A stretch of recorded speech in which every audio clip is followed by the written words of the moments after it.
and blue, blue, blue sky.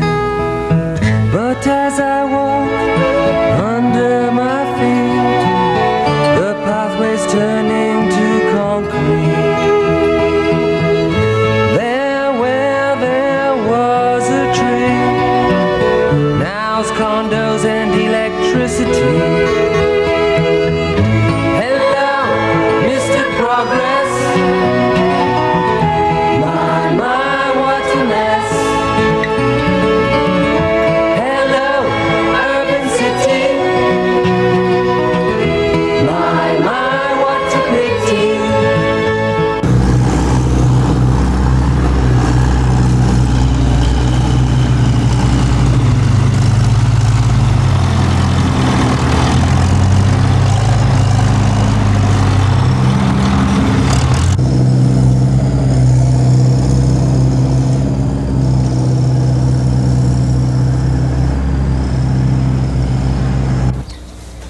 See here, Bluebird box was here before the sand, and in fact we had babies out of this box in March, and the bluebirds rebuilt the nest in June and July.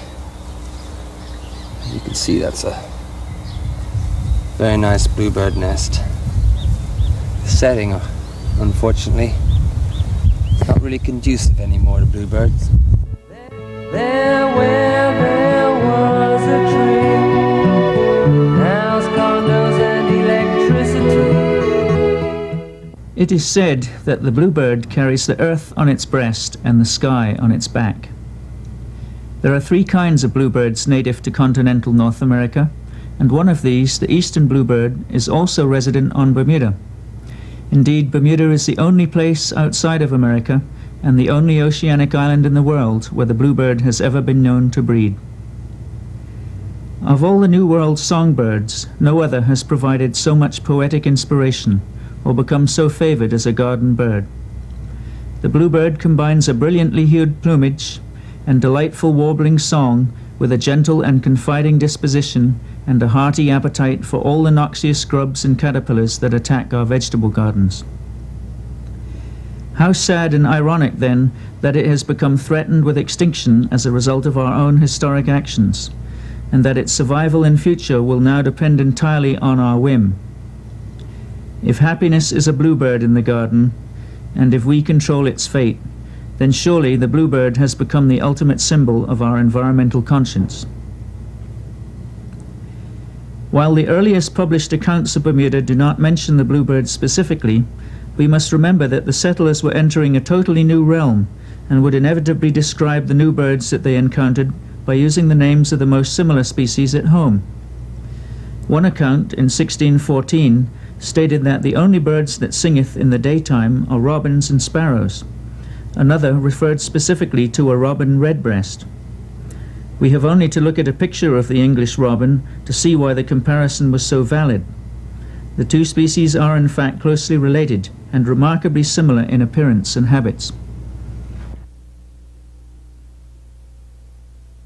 It was not until later in the 19th century that Bermuda's natural history was documented in detail, and reports from that time indicate that the bluebird was abundant, even in the towns of Hamilton and St. George. But there was a fatal dependency in the bluebird's breeding biology which predestined it to disaster. This was its requirement for natural cavities such as hollows in trees or crevices in cliff faces for nesting. The gnarled trunks of Bermuda's dense cedar forests originally provided most of these cavities, but later in the 1940s an introduced scale insect pest destroyed that forest almost completely. In an effort to beautify the island again, most of the old dead cedars with nesting hollows have since been cut down. The bluebirds which survive on Bermuda today depend on our parklands, gardens and golf courses, but natural nesting cavities such as this one in an old mangrove tree tend to be rare in such highly manicured landscapes.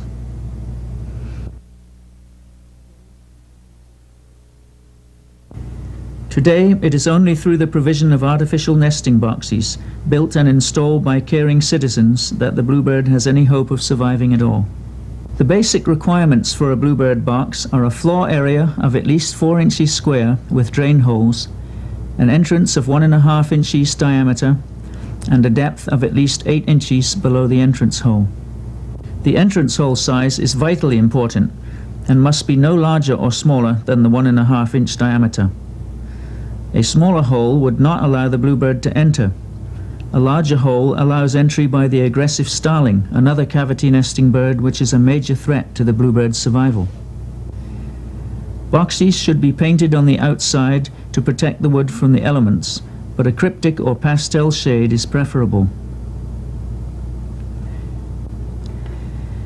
Installing and siting a box correctly is just as important as the design. Bluebirds like open or park-like areas with extensive lawns, so the box should be sited in or on the edge of a clearing with the entrance hole facing the clearing. Pipe mounting is best because it provides maximum protection against such predators as rats and cats, the two most serious predators of the bluebird on Bermuda.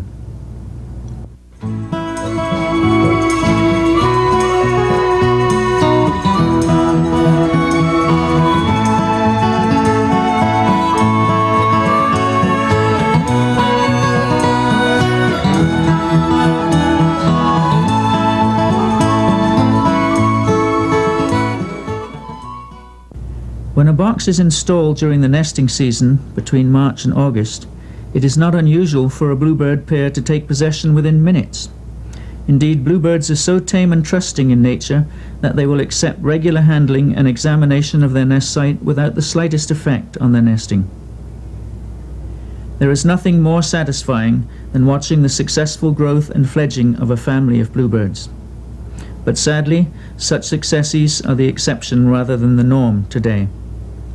Beset by countless problems, the bluebirds live out their short and tragic lives in earnest, giving only joy in return for disaster.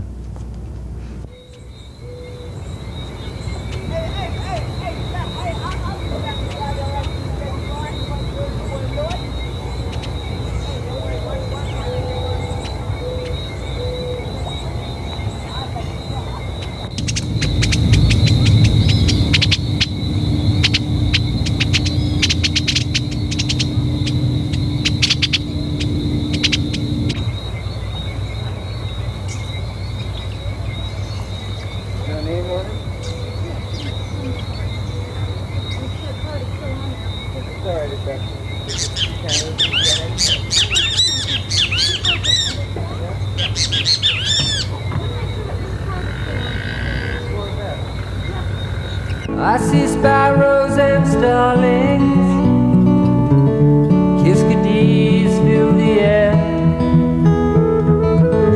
Where, oh where are my darlings? I look around, but they're not there. Where have all the bluebirds gone? Have they all flown away? Wait a minute, I just saw one. This must be my lucky day. Hello, Mr. Bluebird, Bermuda needs you. Hang on, Mr. Bluebird, Mr. Bluebird Blue, Mr. Bluebird Blue.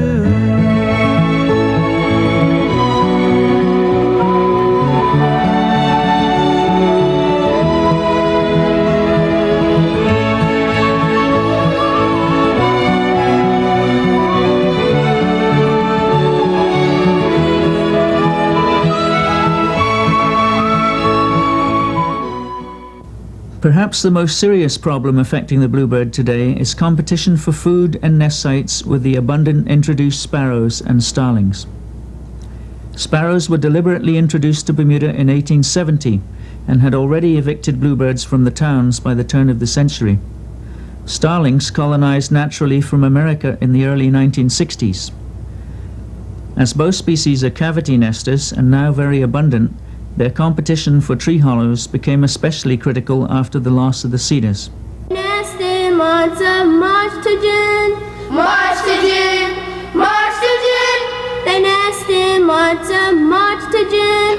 But don't put your box up too soon, or you will get some sparrows in. Sparrows in, sparrows in. Or you will get some sparrows in. And we don't want any more of those. So help our native bluebird nest. Bluebird nest, bluebird nest. It's one of Bermuda's very best friendly, useful birds. If we look in the box now, I'm sure we'll find a bluebird's nest covered by a sparrow's nest. And that's exactly what we have. And the sparrows have come in, built their own nest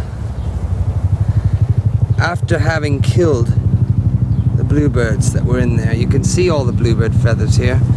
Well, they're not so blue now in the nest. These are the bluebird feathers and the remains of what was probably a short but quick battle when the sparrows pecked out the back of the bluebird's head. Here, I think in fact we have the remains of a bluebird. Yes, there it is.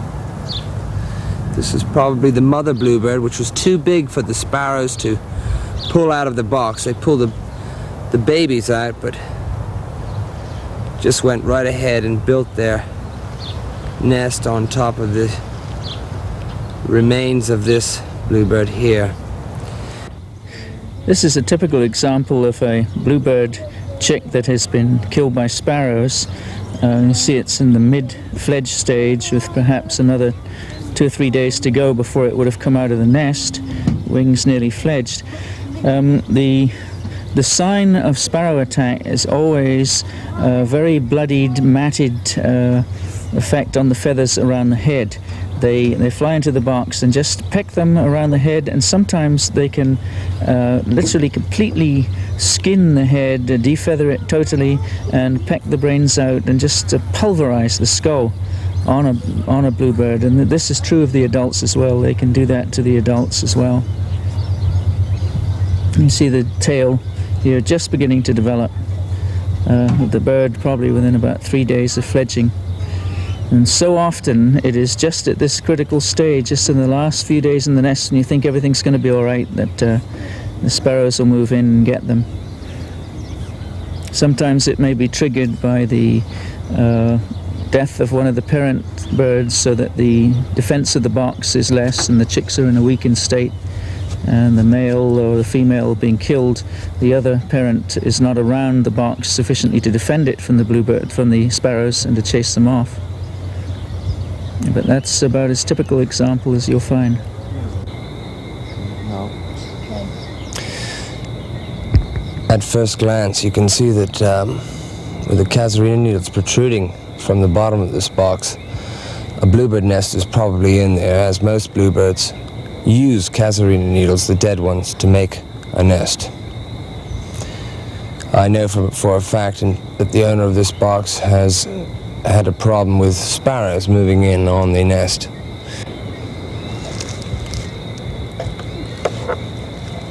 I'll pull out the bluebird nest first so you can see the difference between the two nests. The bluebird nest is clean, as a rule, and woven in a round circular fashion, like that. The trash and bits that you see on the side here is what the sparrows have left behind. I see that there's also a little bit of a blue feather. This would indicate that the bluebird that was there in the nest managed to get out with its own life in this instance.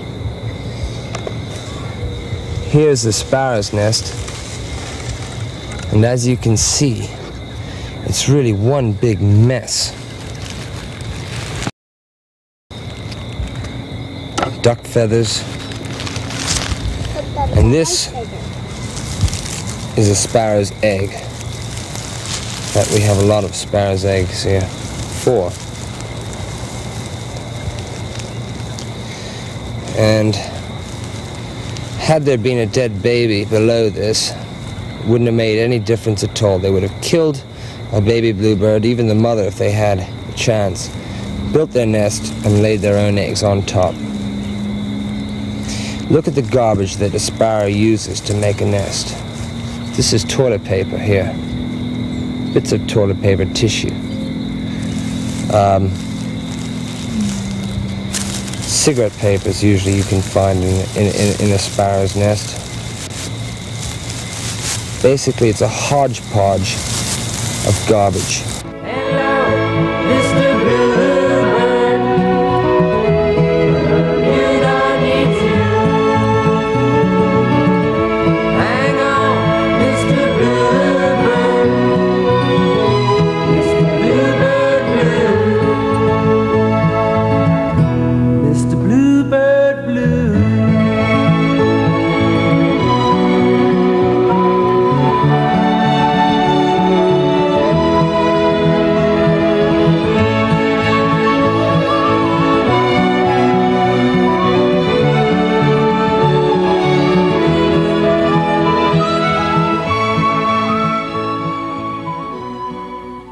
Start with the downy plumage, and then you see the contour feathers developing, and that down will finally slough off. At this age they look all stomach, because that is in effect what they are, just great manufacturing machine pushing out feathers. There's an enormous amount of energy has to go into producing that flight feathers, and they just sit there eating their own weight in caterpillars and worms every day.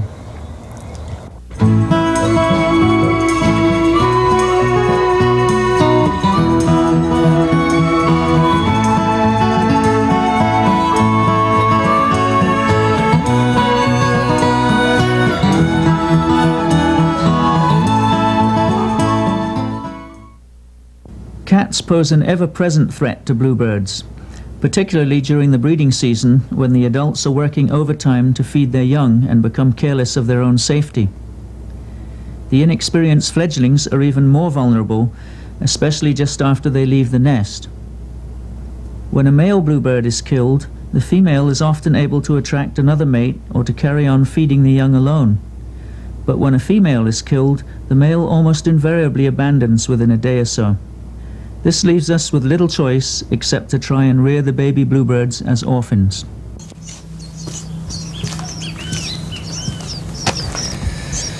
Dragged out of bed on Sunday morning, 12th of June, into the rain. Emergency situation. A box of 5 baby bluebirds abandoned, or at least, we presume, the female is dead. She disappeared yesterday. The male's been hanging in there feeding, but not for very long. The male will give up after about 2 days of trying to feed the young. So we've rescued these 5 little babies and brought them here to Mr. Wingate's house, where Mrs. Wingate has kindly offered to feed them. And they're very hungry. You can see their gaping mouths. But my, they're very hungry little babies.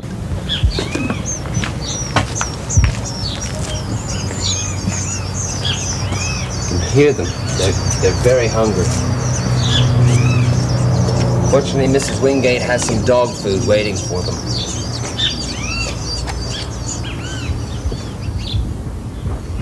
It's now 1 week later. The bluebirds are doing very well and voraciously hungry as usual. There's a bit of hamburger and staving them off, but I'm trying to teach them that worms are nice. They're too slow. They don't catch the wretched worm. Come here, let's try a worm. Come on, you've got to learn that a worm is a good thing to eat, something that wriggles. There it goes. Because that's the way they know their food, that it wiggles. And they've got to learn that in nature. I've been giving them hamburger and dog food. We tried various things. My husband suggested a bit of sand would be, tiny little teensy bit of sand mixed in would be a good idea. Come on, you're not hungry? One worm enough, eh? That's because birds eat little bits of earth to help digestion in their gizzards. And he thought that would be a good idea. Oh, you're hungry, are you? Hold on.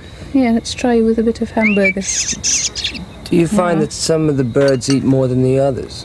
Or that one bird in particular that's why might I've not? got them marked with these funny little bits of paper in purple and green and blue and reddies down underneath somewhere. Because I found that I thought one of them was not eating as much as the other, and it turned out to be Bluey.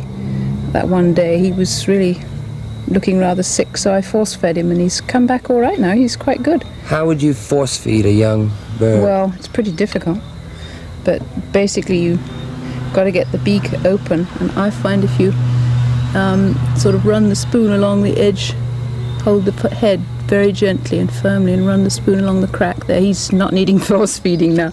But if there's a sort of yellow crack along the edge there with a baby bird, you get the spoon in there, and then once it's in there, automatic swallowing reaction takes over and they'll swallow it. But it has to be fairly well in. It's no use putting it at the tip of the beak, because they just don't know how to swallow from that point. It has to be right back in. There comes a point in their age where they can, of course, pick up things, but that's all part of their maturing. One of the most difficult things I find is keeping them clean, and they really don't look too good, as you say. They're not like ordinary birds, and one of the most important things, of course, with any form of digestion is excretion. And one has to keep an eye on the excretion, and these ones have really got rather diarrhea-y. And that's not a good sign, of course. As in young children, diarrhea can be very dangerous in birds. It's not too good in adults either. It has been 2 weeks of hard work now, and the orphans have at last left the nest and begun to fly. But because of the ever-present danger of cats outside, they must still remain captive indoors for a few more days. Still can see the little markers on their heads. Yes, it's handy actually. This one here is Bluey, and he's the most independent. Yeah, he's the strongest one. Yeah, and his feathers are better. Though his tail's got a bit He is going to. He's going to be a fine breeding bluebird. I hope so.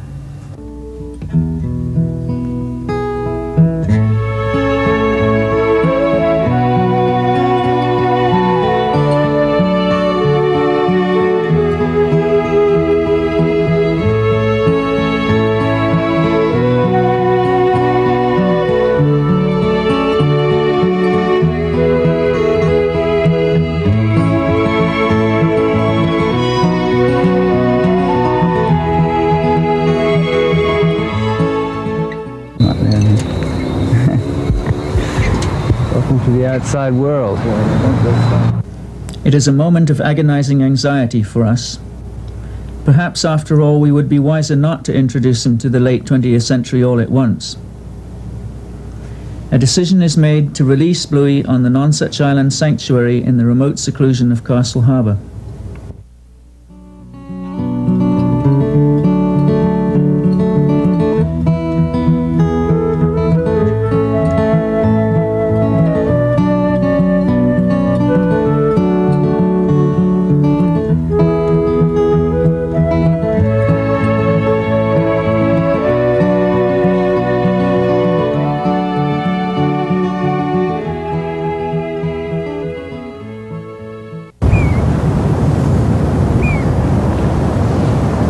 Zippity-doo-dah, zippity-yay.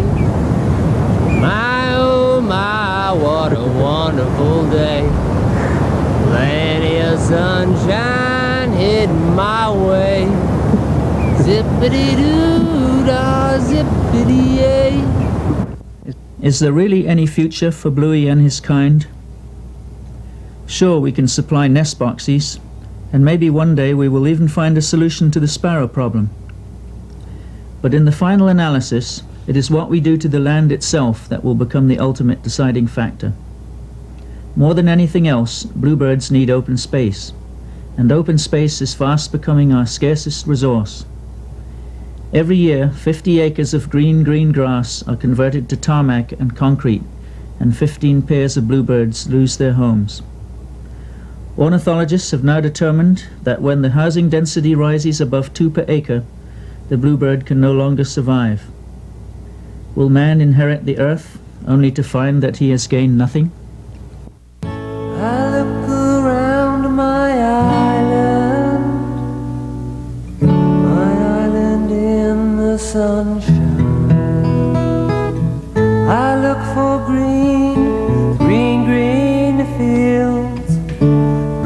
sea and blue, blue, blue sky. But as I walk under my feet, the pathway's turning to concrete. There where there was a tree, now's condos and electricity. Hello, Mr. Progress. My, what a mess. Hello, urban city. My, what a pity. I see sparrows and starlings, kiskadees fill the air. Where are my darlings? I look around, but they're not there. Where have all the bluebirds gone? Have they all flown away? Wait a minute, I just saw one. This must be my lucky day. Hello, Mr. Bluebird. You don't need to hang on, Mr. Bluebird. Mr. Bluebird Blue. Mr. Bluebird Blue.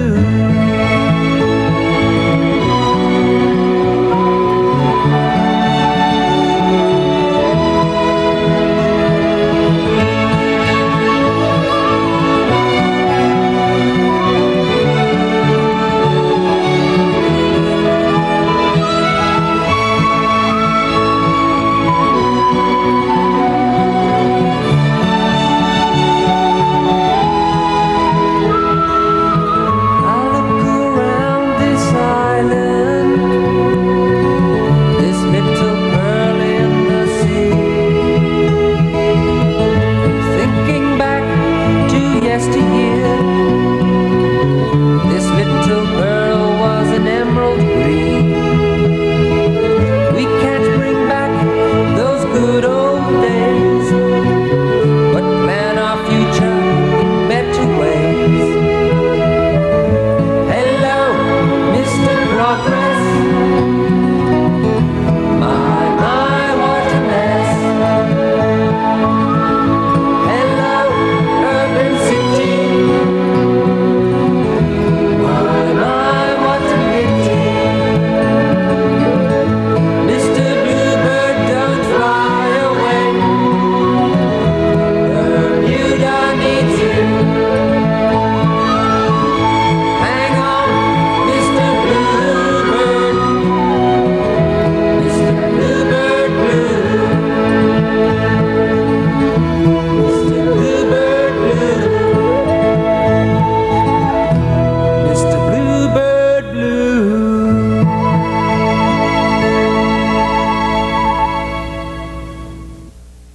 We are sad to report that since this documentary was first released in 1983, at least 100 more acres of prime bluebird habitat, about the size of an 18-hole golf course, has been converted to tarmac or concrete by continuing development. No matter how much help we provide in the way of bluebird boxes, it is a harsh reality that bluebirds need open space for feeding, and every acre of land converted to suburbia reduces the potential of the island to support them.